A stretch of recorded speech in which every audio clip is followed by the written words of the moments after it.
America की जासूस factory में राहुल गांधी बैठकर आखिर क्या मीटिंग करके लौटते हैं कि 2 दिनों तक वो दौरे के बाद वापस देश में दिखाई नहीं देते हैं।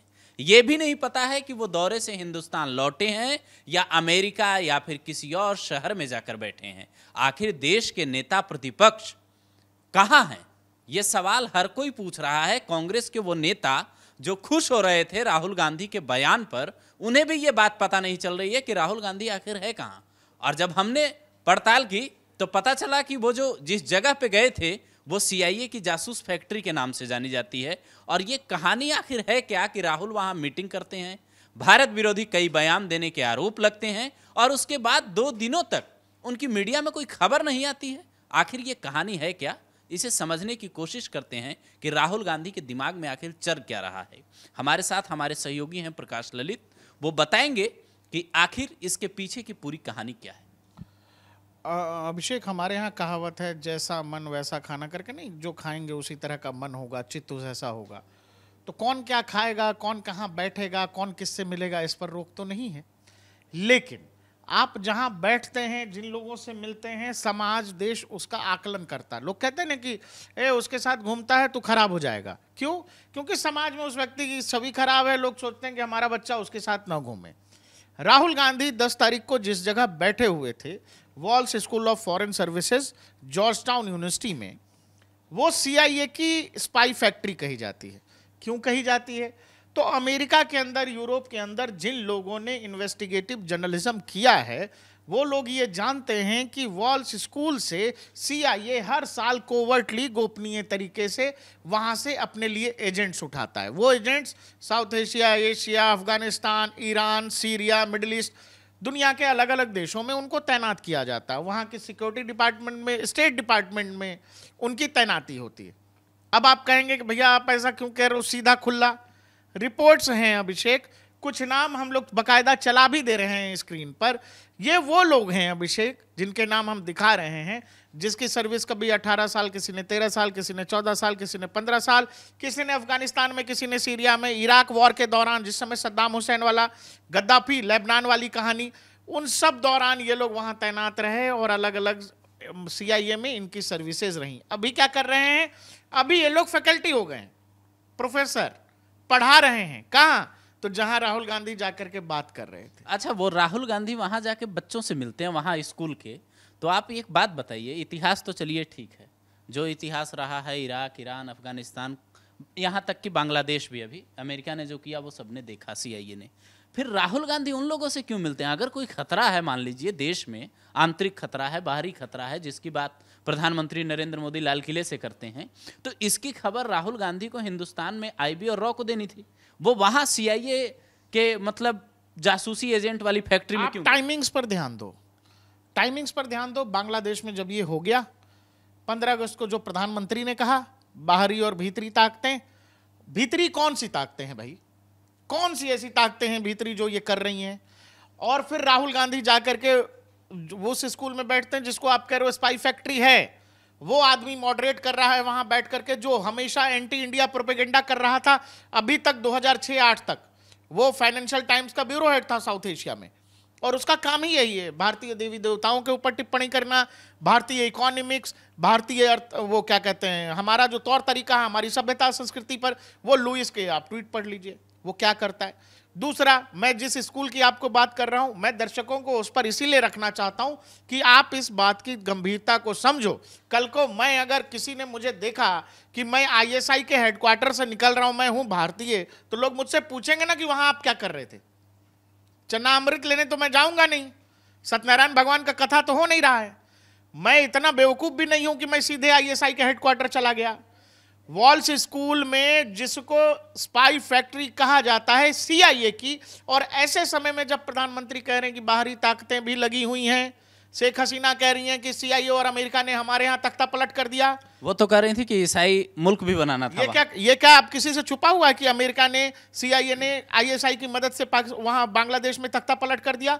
हमारे बगल में कट्टरपंथी हावी होंगे, मतलब क्या? आपके दोनों ही सीमाओं पर अलग अलग देश है जो पाकिस्तान के मिजाज का होगा।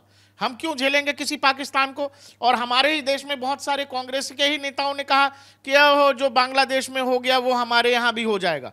राहुल गांधी चुनाव से पहले कहते थे इस देश का युवा 6 महीने रुक जाइए, प्रधानमंत्री को मारेगा, लाठियों से डंडों से पीटेगा। ये तौर तरीका है राहुल गांधी के बात करने का।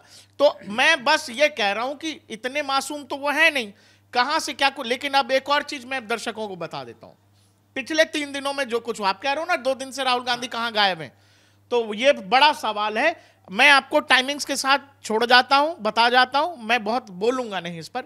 जयशंकर का बयान जिनेवा में, जो कुछ वो कह रहे हैं कि भाई जिन देशों को लगता है कि वो हमारे पॉलिटिकल सिचुएशन, इंटरनल सिचुएशन पर बात करेंगे और फिर लगता है कि हम उस पर कुछ ना बोलें, ऐसा नहीं होता है। जयशंकर का तो मिजाज वही है, हमारे यहां बोलोगे हम भी बोलेंगे, ठीक है। हमारे यहां डिप्लोमेट्स भेज रहे हो, हमारे यहां के लोगों से मिल रहे हो, तो ऐसा हम भी कर सकते हैं। वो सीधा मैसेज है। दूसरा, डोभाल साहब वहां गए रशिया, पुतिन से मुलाकात होती है। वो टेबल देखी होगी आपने, कितनी दूरी पर मैक्रोन को बिठाया था और कितनी दूरी पर आपका NSA बैठा है। वो प्रधानमंत्री नहीं है, NSA है। इससे आप भारत रूस संबंधों को समझो कि आपने, वो कहते हैं कि जी राम जी ने अंगद को भी भेजा अगर दूत बना करके, तो उसकी भी उतनी ही इज्जत है हनुमान जितनी वैल्यू राम जी की नजर में। तो और वहां पर जो कुर्सी दी गई है, जितनी नजदीकी से पुतिन बात कर रहे, तो भारत रशिया संबंधों को समझो। अब इसमें हुआ क्या गया है कि वो डीप स्टेट परेशान इस बात से हो गया है, क्योंकि भारत इस बात से बेहद नाराज है अभिषेक कि आप बहुत ज्यादा कोशिश कर रहे हो भारत की। आपने कोशिश की भारतीय चुनावों को प्रभावित करने की, आप चुनावों के बाद भी नहीं रुक रहे हो और आपने आंखों के सामने बांग्लादेश कर दिया। भारतीय जो सिस्टम है, जो हमारी यहाँ की गवर्नमेंट है, हमारे यहाँ जो ब्यूरोक्रेसी लोग देख रहे हैं, वो बेहद इस बात से नाराज हैं कि आपको ये नहीं करना चाहिए था, क्योंकि अस्थिर बांग्लादेश हमारे लिए हितकारी नहीं है। फिर भी आपने ये कर दिया। तो आपने ये कर दिया, तो चलिए हम भी थोड़ा बैलेंस कर लेते हैं, हम भी चीन से टॉक शुरू करेंगे। चीन और हमारे संबंध बहुत अच्छे नहीं है, लेकिन भारत को चीन के खिलाफ अमेरिका इस्तेमाल करना चाहता है। हम हमारे चीजें, हमारी जो भी विवाद है, हम हमारे तौर तरीकों से निपट लेंगे। और आप एक चीज समझो, भारत रशिया बहुत अच्छे दोस्त हैं, रशिया चाइना बहुत अच्छे दोस्त हैं। इसमें एक कॉमन चीज है, वो है रशिया।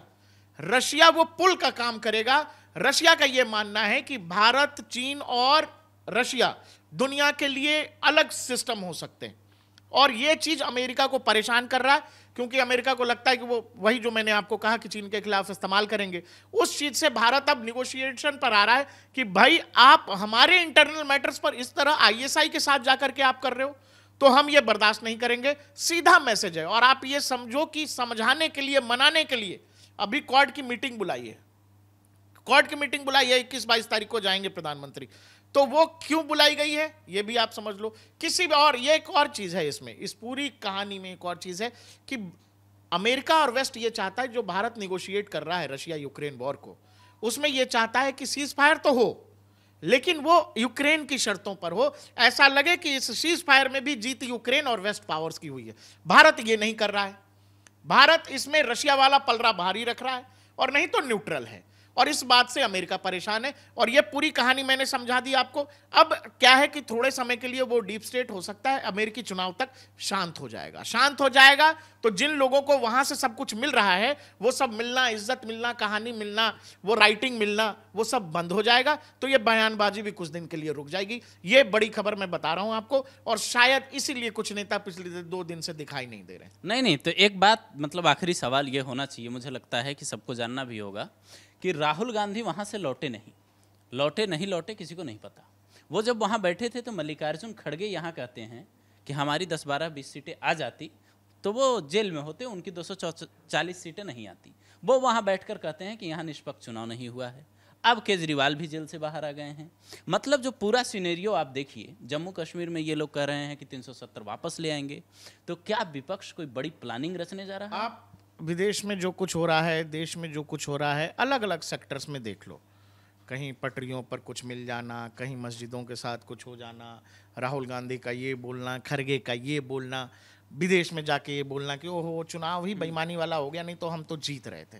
बार बार वो बोला जाता अपने काडर के लिए कि हम जीत रहे थे, इन्होंने हरा दिया, कि हम तो जीते हुए थे, और वो 99 की ही हैसियत है, उससे ज़्यादा अभी भी नहीं होना है तमाम कहानियों के बावजूद।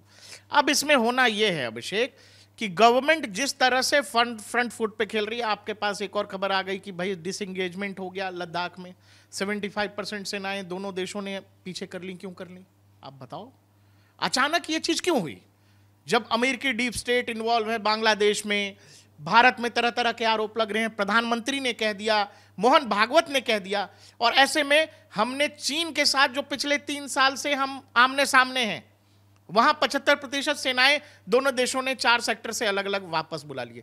तो आपको क्यों लगता है क्यों हुआ ये मैसेज है उस लॉबी को जो यूएस में बैठ के चाहती है कि यहां रिजीम चेंज कर लेंगे या अपने फायदे की बात करवा लेंगे या भारत को प्रेशर में ला देंगे।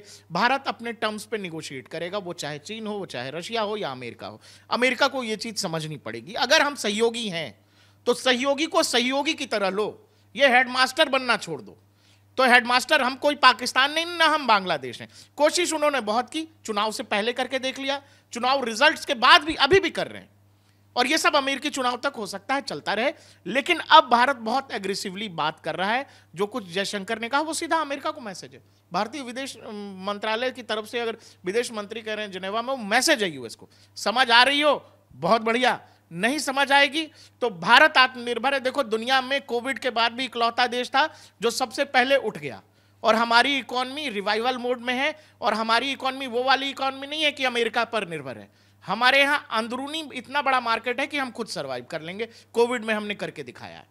नहीं, ज़रूरतें तो देखिए, अगर दुनिया में जितने भी मुल्क हैं हर किसी को किसी न किसी की ज़रूरत है, और ज़रूरत होनी भी चाहिए, क्योंकि वैश्विक नीति है, ग्लोबलाइजेशन है, आप जो भी तमाम चीज़ें कहते हैं, जो भी तमाम नीतियां हैं, वो इसी एक दूसरे के सहयोग से ही चलती मैंने हैं। आपसे सब कह दिया। मैंने आपसे बोल दिया कि नेताजी पिछले 2 दिन से क्यों गायब हैं, तो संभवतः अब उधर से ये इंस्ट्रक्शन आ गया होगा कि मामला कुछ ज़्यादा ही एग्रेसिव हो गया है, और इधर से भी लोग नहीं रुक रहे हैं। अभी प्रधानमंत्री जाएंगे, शायद उनको मनाने की कोशिश है कि अगले महीने रूस जाएं तो वहां शी जिनपिंग से मुलाकात ना हो, क्योंकि एनएसए लेवल की जो मीटिंग हुई है रशिया में, डोभाल और वहां जो चीनी एनएसए हो, उनमें उस मीटिंग में ये तय हुआ कि भाई सेनाओं को पीछे करते हैं। एक रास्ता तैयार करने की कोशिश है कि दोनों बड़े नेता आपस में कम से कम बैठें, एक बातचीत का रास्ता तैयार हो, भारत चीन टेबल पर बैठें और रशिया साथ में हो। ये यूरोप और अमेरिका के लिए सबसे बुरा सपना है।